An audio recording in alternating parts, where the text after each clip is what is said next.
उपस्थित आसीन सभी वरिष्ठ पदाधिकारियों का बहुत बहुत आभार कि आज इस सभा में मुझे अपने वक्तव्य रखने का अवसर प्रदान किया गया।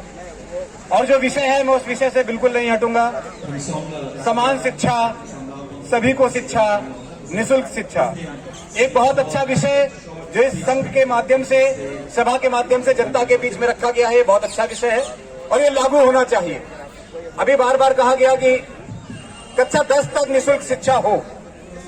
मैं इस मंच के माध्यम से कहना चाहता हूं कक्षा 10 तक नहीं बल्कि ग्रेजुएशन तक शिक्षा कम से कम निःशुल्क होनी चाहिए, क्योंकि बहुत सारी प्रतियोगी जो परीक्षाएं होती हैं उनमें जो अभी आईएएस, पीसीएस, यूपीएससी का आंदोलन अभी प्रयागराज में चल रहा है, वो देखा आपने, उसमें कम से कम वो व्यवहारिक शिक्षा हो, ग्रेजुएशन तक की शिक्षा कम से कम निःशुल्क होनी चाहिए।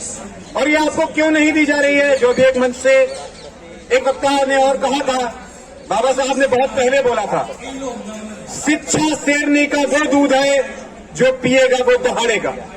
और इसीलिए आपको ये दूध पीने नहीं दिया जा रहा है। आपको इन सब उलझनों में इसलिए उलझाया जा रहा है, जब भी आप अपने किसी ऐसे विषय की डिमांड करते हैं आपको धार्मिक ढोंग और पाखंड में डाल दिया जाता है। देश की दो बड़ी पार्टियां, वैसे तो कोई राजनीतिक मंच नहीं है लेकिन मैं राजनीति का विद्यार्थी हूं, इसलिए हो सकता है कुछ बात राजनीति की निकल जाए, उसके लिए क्षमा प्रार्थी हूं। जब तक आपके लोग, जब तक दबे कुचले समाज के लोग उस सदन पर नहीं जाएंगे, ऐसे आंदोलन होते रहेंगे, इनका कोई बहुत अच्छा प्रभाव होने वाला नहीं है। अर्जक संघ की स्थापना भी अभी मैंने सुनी 1968 में हुई थी, 1968। आप उंगली में गिन लेंगे, कई दशक गुजर गए और आज भी हम उसी विषय पर आंदोलन कर रहे हैं, लेकिन उसका कोई बहुत अच्छा परिणाम निकला नहीं है। परिणाम है, अच्छे हैं, असर हो रहा है, लेकिन बहुत अच्छा नहीं हो रहा। समय बहुत कम है, बहुत बड़ी लाइन नहीं बोलूंगा, बस इतना आग्रह करूंगा आपसे, एक हो जाइए, एक हो जाइए।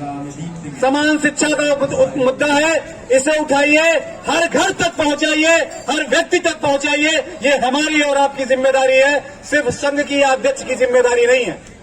ये बीड़ा हमें उठाना पड़ेगा।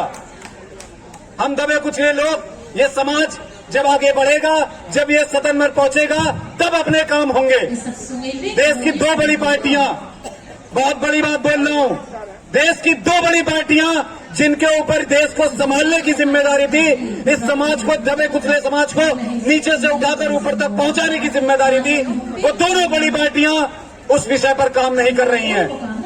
इन दोनों का काम सिर्फ लोगों को दिखाना है कि ये आपस में लड़ रहे हैं। एक्चुअल में ये एक ही जड़ और तने से निकले हुए दो अलग अलग डाले हैं, इनमें कोई अंतर नहीं है। आज जो दल सत्ता में है, ये उन्हीं नीतियों पर काम कर रहा है जिन पर पिछली सरकारें काम करती रही हैं। कोई भी अंतर नहीं है, सिर्फ हमें और आपको अंतर दिखाया जा रहा है।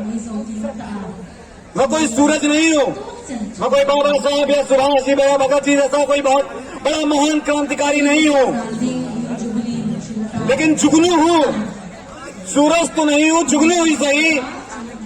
जितनी मेरी औकात है, पंख खोल रहा हूं मैं। इन अंधेरों में अपनी औकात के अनुसार उजाला घोल रहा हूं मैं। कोशिश कर रहा हूं वहां तक पहुंचने की कि जहां अंधकार हो, कम से कम वहां जाकर अगर कोई जुगनू अपना पंख खोले तो वो रोशनी करता है। 2 लाइन में अपनी बात समाप्त कर दूंगा और मैं क्या कहना चाहता हूं उसे समझिएगा, उसे अपने दिल पर गांठ बांध लीजिएगा। और अगर वो विजन कामयाब हो गया तो यकीनन ये सिर्फ एक शिक्षा का ही नहीं, शिक्षा, चिकित्सा, स्वास्थ्य और देश में जो भी मुद्दे हैं वो सब हल हो सकते हैं। हमें करना क्या होगा? हमें लड़ाई लड़नी है, हमें जंग करनी होगी, हमें उस सदन पर कब्जा करना होगा। अर्जक का मतलब क्या है? अर्जक का मतलब है प्रोडक्शन करने वाले लोग, पैदावार करने वाले लोग, कुछ नया क्रिएट करने वाले लोग, बनाने वाले लोग। ये अर्जक संघ जब खड़ा होगा, हमारी लड़ाई क्या है? हमारी लड़ाई क्या है? हम मेहनत कश इन नेताओं से जब अपना हिस्सा मांगेंगे, हम मेहनत कश इन नेताओं से जब अपना हिस्सा मांगेंगे, एक सीट नहीं, एक राज्य नहीं, हम पूरी संसद मांगेंगे। हमें पूरी संसद चाहिए, पूरी संसद चाहिए, तभी हमारे काम होंगे। बस यहीं पर अपनी वाणी विराम करूंगा और मंच की प्रक्रिया आगे बढ़ाने के लिए संचालन महोदय को निवेदन करूंगा। जय हिंद, जय भारत, इंकलाब जिंदाबाद।